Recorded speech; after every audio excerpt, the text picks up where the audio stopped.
What's up mga kaparekoys? Welcome back to my channel. Long time no see mga kaparekoys. Tagal ko rin nawala sa pag-vlog mga kaparekoys. So ngayon mga kaparekoys, ikikwento ko sa inyo bakit ako biglang nawala. So tara, let's go!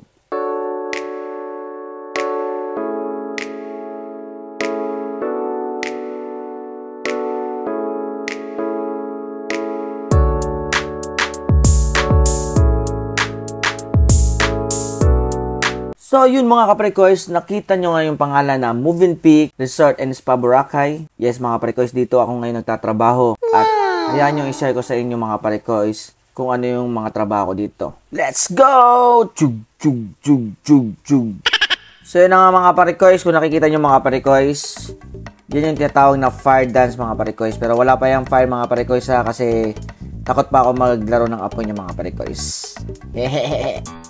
So yan mga parekoys, nakikita nyo sumasayaw naman ako dyan mga parekoys. Kasama yan sa trabaho ko mga parekoys, ang mag-perform kami sa stage sa Sol Marina. Yan mga parekoys. At yan ang mga parekoys, nakikita nyo ng mga parekoys na naglalaro na ako ngayon yan ng apoy mga parekoys. Hindi na ako takot mag-fire dance mga parekoys. Ayan, nakikita nyo, oh, grabing apoy. O diba, o tingnan mo, hinaharap ko talaga yung apoy oh. Kahit ganyan mga parekoys, tinitiis ko lang ano niyan, init niya mga parekoys. O ayan. Grabe yung practice ko niya mga parekoys. Sipag at saka talaga ang kailangan niya mga parekoys para matuto. So yan naman mga parekoys. Nakikita nyo ngayon na sumasayaw naman ako ulit mga kaparekoys. Yan po yung tinatawag natin na dance sport mga kaparekoys. Wow! Yan, iba-iba po talagang genre yung mga pinoperform namin dito sa Movenpick. Mga kaparekoys, Movenpick Boracay mga kaparekoys.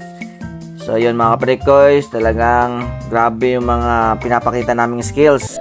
So yun na mga kaparekoys, kung nakita nyo mga kaparekoys, kumakanta naman ako ngayon mga kaparekoys. So yun mga kaparekoys, kasama to sa trabaho ko mga kaparekoys.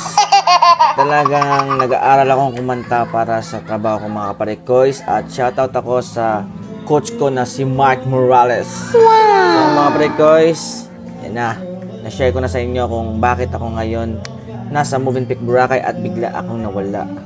So yung mga parekoys, muli ako magbabalik para sa inyong lahat.